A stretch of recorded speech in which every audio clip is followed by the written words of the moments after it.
अस्सलाम वालेकुम। आज के लेक्चर में हमारे पास जो टॉपिक है वो है तलब की फ़ाइली मसावत। ठीक है, फंक्शनल इक्वेशन ऑफ डिमांड इसको इंग्लिश में कहते हैं। तो इसके बारे में हम पढ़ेंगे। तो ये इस चैप्टर का आज लास्ट लेक्चर है। तो प्रीवियस लेक्चर्स अगर आप देखना चाहते हैं तो इसी प्लेलिस्ट में पढ़े हुए उनको आप देख सकते हैं। तो आज के लेक्चर में हम तलब की मसावत जो है ये कैसे अख़ज़ करते हैं। ठीक है, तलब की मसावत जो है वो कैसे अख़ज़ करते हैं, और प्लस ये है कि तलब की मसावत से हम कैसे गोशवारा बनाते हैं और कैसे इसकी डायग्राम बनाते हैं। ठीक है, तो इसके बारे में हम पढ़ेंगे। वेरी इम्पॉर्टेंट ये लेक्चर है आज का। तो इसके बारे में कुछ चीज़ें मैं आपसे पहले शेयर कर लूँ कि तलब की फ़ाइली मसावत जो होती है ये कैसे हम इसको अख़ज़ करते हैं। देखिए, सबसे पहले आपको तलब का जो डिमांड है उसका कॉन्सेप्ट होना चाहिए और उस पे असरअंदाज होने वाली चीज़ें कौन सी होती हैं और किसकी वजह से तलब जो है वो उसमें इलास्टिसिटी पाई जाती है, कैसे तलब जो है वो आपके पास अप होती है, डाउन होती है, इन सब चीज़ों के बारे में आपको पहले से पता होना चाहिए। ठीक है, तो देखिए, कानूनी तलब जो हमारे पास होता है उसकी रूह से ये होता है कि जब किसी शय की तलब में कमी या बेशी का इन्हिसार जो होता है वो कीमत पर होता है। यानी कि प्राइस जब किसी चीज़ की बढ़ती है तो उसकी तलब कम हो जाती है। ठीक है, जब प्राइस कम होती है तो तलब बढ़ जाती है, यानी कि आपके पास इनमें एंटी प्रोसेस पाया जाता है। ठीक है, तो इसको हम तलब का फ़ाइल कीमत का और तलब का फ़ाइल भी कहा जाता है इसको। ठीक है, तो देखिए, बाज़ औक़ात ये होता है कि कीमत, जैसे हमने मुतक़ातिल लचक के बारे में पढ़ा था, इनकम इलास्टिसिटी के बारे में पढ़ा था, तो आपने देखा होगा कि बाद औक़ात कीमत वही रहती है लेकिन तलब में तब्दीली वाक़या हो जाती है, किसी शय की तलब में तब्दीली वाक़या हो जाती है। तो इसमें मुख्तलिफ़ अवामिल जो हैं वो असरअंदाज होते हैं। फ़र्ज़ करते हैं सारिफ़ की आमदनी बढ़ जाती है या कम हो जाती है, कीमत वही रहे तब भी आपके पास तलब में तब्दीली वाक़या हो जाती है। सारिफ़ की पसंद फ़र्ज़ करते हैं वो चेंज हो जाए, फ़ैशन चेंज हो जाए, गर्मियाँ सर्दियाँ आती हैं तो चेंज हो जाता है। फ़र्ज़ करते हैं कपड़े कोई यूज़ करता है तो मुख्तलिफ़ चीज़ें गर्मियों की चीज़ों की, तो ये मुख्तलिफ़ जो अनासिर होते हैं, अवामिल होते हैं, ये इस पर असरअंदाज करते हैं। ठीक है, तो तलब की मसावत जो है इस देखें, सबसे पहले हम देखेंगे कि शय की कीमत जो है उसको किससे डिनोट करते हैं, सारिफ़ की आमदनी जो है वो इस सबको किससे डिनोट करते हैं।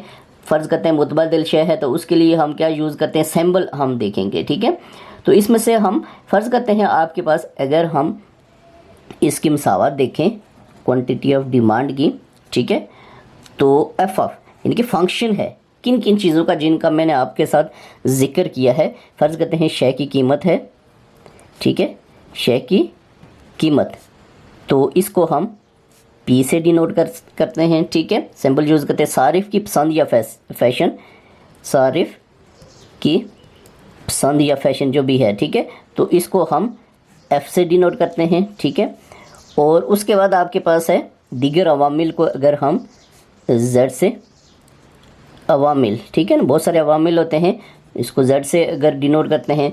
उसके बाद आपके पास है सारिफ़ की आमदनी, सारिफ़ की आमदनी। देखिए, आमदनी जो मैंने आपको पहले भी बताया था कि इसको वाई से डिनोट करते हैं, और मुतबादिल शय जो है ये हमने देखा था, मुतक़ातिल लचक में पढ़ा था, मुतबादिल शय की कीमत जो है वो फ़र्ज़ करते हैं उसको एस से डिनोट करते हैं। ठीक है, तो ये सिंबल्स होते हैं, इनका हमें पता होना चाहिए। इनका पता होगा तो तब जाके हम क्या करेंगे, इसकी मसावत अख़ज़ कर सकते हैं। ठीक है, अब देखिए, इसका मतलब है क्वांटिटी ऑफ डिमांड जो है वो फंक्शन है किन किन चीज़ों का, पी का, ये एफ़ का, और उसके बाद जेड का, और उसके बाद वाई का और एस का। ठीक है, ये आपको समझ आ गई होगी। लेकिन जब हम मसावत लिखते हैं तो हम मेजर जो इशू होता है, मेजर चीज़ जो होती है जिसकी वजह से तलब पे फ़र्क पड़ता है, हम उसको लेके चलते हैं। ठीक है, तो इन चीज़ों को हम साकिन कर लेते हैं, तो मफरूज़ात में आप कह सकते हैं इसको हम डाल सकते हैं। ठीक है, तो तब जाके तो देखें आपके पास जो मेन चीज़ होती है वो आपके पास क्या होती है, क्वांटिटी ऑफ डिमांड, ये फंक्शन है किसका, प्राइस का। ठीक हो गया, एफ ऑफ पी का।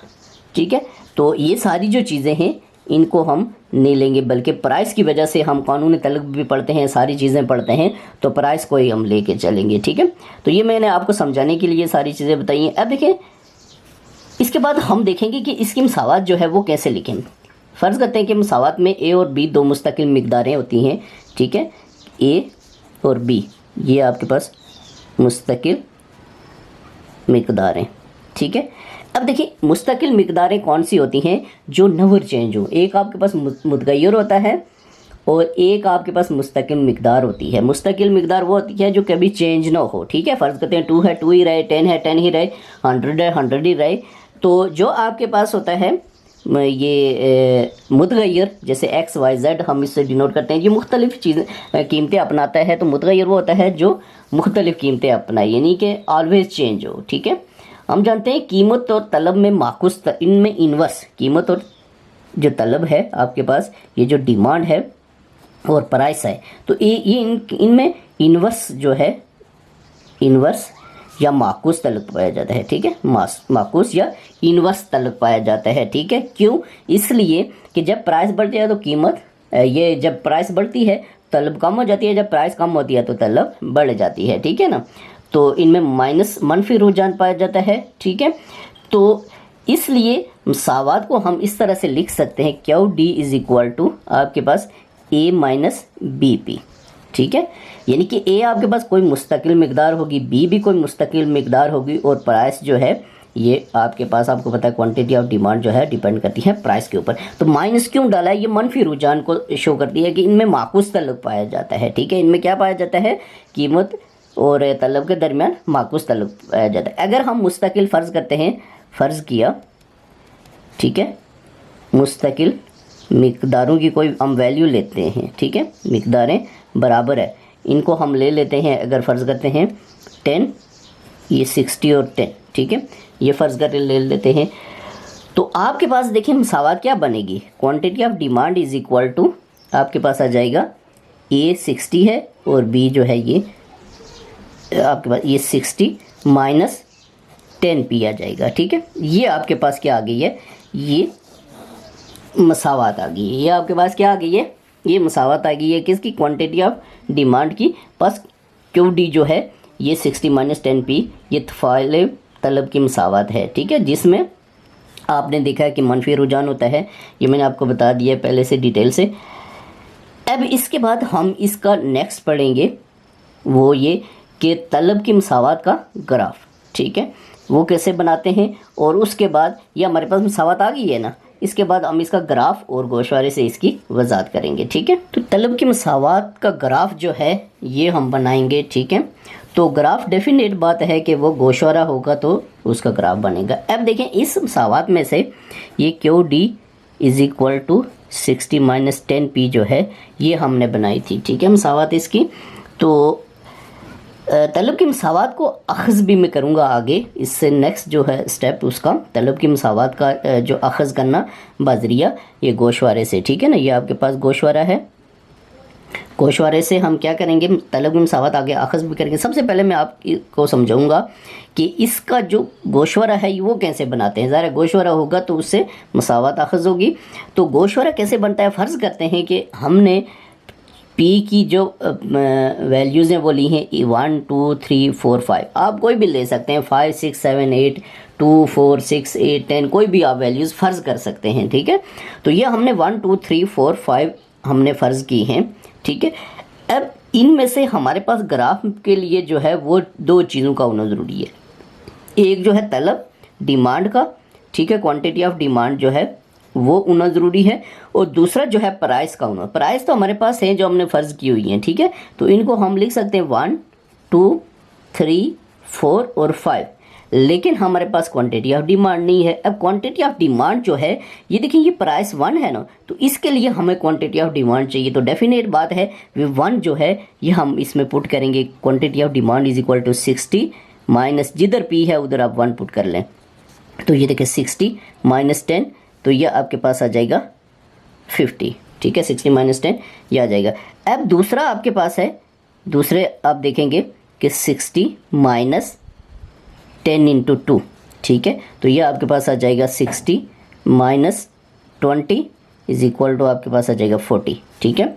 तो ये देखें इसी तरह ये सीरीज़ चल रही है, 40 हो जाएगा, फिर आपके पास 30 आएगा, फिर आपके पास 20 आ जाएगा, फिर आपके पास 5 पुट करेंगे तो 10 आ जाएगा। ठीक है, इसी तरह सीरीज चल रही है। अब इनको हम गोशवारे में डालेंगे तो ये देखिए आपके पास पहला आ जाएगा, पहले पे 50 है, दूसरे पे 40 है, फिर 30 है, फिर आपके पास 20 है और फिर 10 है।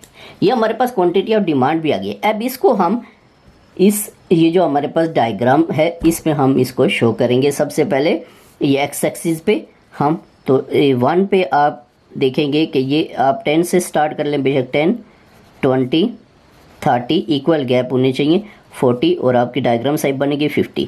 अब देखें हमने क्या करना है, अब ड्रॉ करना है। तो देखिए 10 पे आपके पास क्या है, 10 पे ये देखिए 1 पे आपके पास क्या है 50, तो 1 को ले जाएं 50 तक, ये 1 और 50 के ये डॉट आ जाएगा, ये देखें ठीक हो गया ये। अब इसके बाद 2 पे क्या है 40, 2 पे आपके पास क्या आ जाएगा 40, तो ये आपके पास आ जाएगा। उसके बाद 3 पे 30, तो ये आ जाएगा 30 इधर है तो ये आ जाएगा। उसके बाद इस पे क्या आ जाएगा 20, ये देखें। उसके बाद 5 पे आपके पास आ जाएगा 10 ये। अब इसको आपने मिलाना है, ठीक है, इसको स्केल से मिलाएं तो ज़्यादा बेस्ट हो जाएगा। अगर हाथ से मिलाना चाहते हैं तब भी ठीक है, लेकिन स्केल से मिलाएं तो ज़्यादा बेस्ट। ये आपके पास ये आपके पास क्या बन जाएगा, डिमांड का कर्व बन जाएगा। ठीक है, ये डिमांड। अब देखिए इसमें कोई लॉजिक नहीं है, कोई ज़्यादा मुश्किल नहीं है। ठीक है, तो इस पे आप इनको, ये आपके पास मसावत बन गई है, ये आपके पास बन गई है इसकी डायग्राम। ठीक है, ये आपके पास क्वांटिटी ऑफ डिमांड की बन गई है आपके पास क्या डायग्राम। ठीक है, तो अब नेक्स्ट जो है हमारे पास है इसी से रिलेटेड, मैं चाह रहा था कि आज इस क्वेश्चन को कंप्लीट कर लूँ, वेरी इंपॉर्टेंट है। तो ये तलब की मसावत का ग्राफ हमने कैसे बनाया है ये यहाँ पे मैंने शो किया। अब मैं तलब की मसावत का अखज़ करना, यानी कि गोशवारे से, इसी गोशवारे से जो है वो मैं तलब की मसावत को अखज़ करूँगा। ठीक है, तलब की मसावत का अखज़ करना। ठीक है, अब हम डेरिवेशन ऑफ डिमांड इक्वेशन जो है ये हम देखेंगे। अब देखें ये जो गोशवारा मैंने बनाया हुआ है, ये जो हमने अखज़ किया था गोशवारा तो तलब की ये इक्वेशन से, तो वो वाला ही है। ठीक है, इससे हम क्या करेंगे, तलब की मसावत का अखज़ करना। इसमें से अब हम तलब की मसावत को अखज़ करेंगे। अगर आप फर्ज़ करते हैं आपके पास गोशवारा दिया हुआ है, वो कहता है कि तलब की मसावत अखज़ करें। ठीक है, ये भी आ सकता है पेपर में, 2-3 तरह के क्वेश्चन आ सकते हैं इसमें, इस लेक्चर से रिलेटेड। तो फ़र्ज़ करते हैं कि आपके पास ये जो दी हुई है, अब देखिए ये P है। ठीक है, तो इसको हम P1 भी कह सकते हैं, इसको P2, इसको P3, इसको P4 और इसको P5। इसके Q1, QD1 या जो भी है Q1 भी हम कह सकते हैं, कोई इतना वो नहीं है कि D लिखें, Q1 भी कह सकते हैं, Q2, Q3, Q4 और Q5। ठीक है, ये देखिए ये हमने लिख लिया है। अब इसमें यह है कि मसावत अखज़ करने का जो फार्मूला होता है वो सबसे पहले वो लिखेंगे, मसावत अखज़ करने का फार्मूला। ठीक हो गया, इज़ इक्वल टू, तो मसावत अखज़ करने का फार्मूला जो होता है ये आपके पास होता है Q माइनस Q1। ठीक हो गया, तो थोड़ी सी जगह कम है, इधर लिख लेते हैं हम, Q minus Q1 is equal to Q2 minus Q1 divided by P2 minus P1, और ये आपके पास आ जाएगा इंटू P माइनस P1। ठीक है, P माइनस P1 ये आपके पास आ जाएगा। ठीक है, ये इसका फार्मूला अखज़ करने का फार्मूला होता है ये। ठीक है, मसावत अखज़ करने का फार्मूला।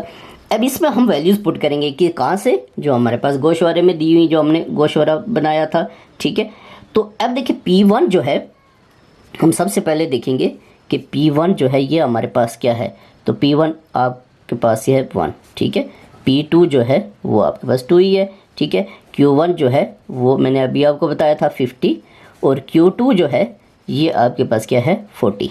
ठीक है, अब इनको हम क्या करेंगे, फार्मूले में पुट करेंगे। ठीक है, इनको हम किस में पुट करेंगे, फार्मूले में। देखिए Q जो है इसकी वैल्यू हमारे पास नहीं है। ठीक है, Q माइनस Q1 के आपके पास क्या है 50, अभी मैंने बताया था, इज़ इक्वल टू, ये आपके पास आ जाएगा Q2 40 माइनस 50, और P2 जो है वो 2 और -1, और ये p की वैल्यू नहीं है, -p1 की आपके पास है 1 है, ठीक है।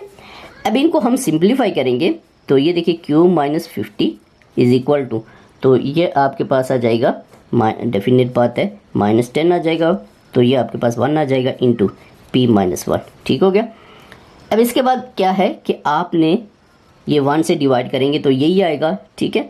तो अब आपने क्या करना है, cube minus 50 is equal to -10 को आप अंदर मल्टीप्लाई कर दें, ठीक है, -10p आ जाएगा और इसको माइनस इंटू माइनस प्लस 10 आ जाएगा, ठीक हो गया। अब देखिए जो सिंप्लीफाई हो रहे हैं उनको हमें, देखिए हमारे पास जो मसावत होती है वो क्या होती है, मैंने आपको बताया था QD quantity of demand is equal to, ठीक है। तो हमने क्या करना है कि Q को नहीं छेड़ना है, तो बाकियों को एक साइड पे लेके जाना है, ठीक है। तो अब हम क्या करेंगे कि Q इस 50 को उधर लेके जाएंगे, तो ये आपके पास आ जाएगा -10p अपनी जगह पे, ये +10 अपनी जगह पे, ठीक है, ये उधर जाके +50 हो जाएगा, ठीक हो गया। अब देखिए Q इज इक्वल टू 10 + 50 60 और -10p। अब देखिए ये वही इक्वेशन आ गई है जिससे हमने क्या बनाया था, गोशवारा। इसी इक्वेशन से हमने गोशवारा बनाया था, अब गोशवारे से हमने वही इक्वेशन प्रूव की है, ठीक है। तो ये आज के टॉपिक में हमारे पास 3 थे जो हमने जो मैंने आपको समझाया। सबसे पहले ये है तफ़ाइल तलब की मसावत से रिलेटेड, ठीक है, कि मसावत कैसे बनती है। उसके बाद तलब की मसावत का ग्राफ और गोशवारा, और तलब की मसावत को वापस गोशवारे से अखज़ करना, ठीक है। तो इस चैप्टर का ये लास्ट लेसन था। नेक्स्ट में अपने रसद के चैप्टर के साथ हाजिर हूँगा।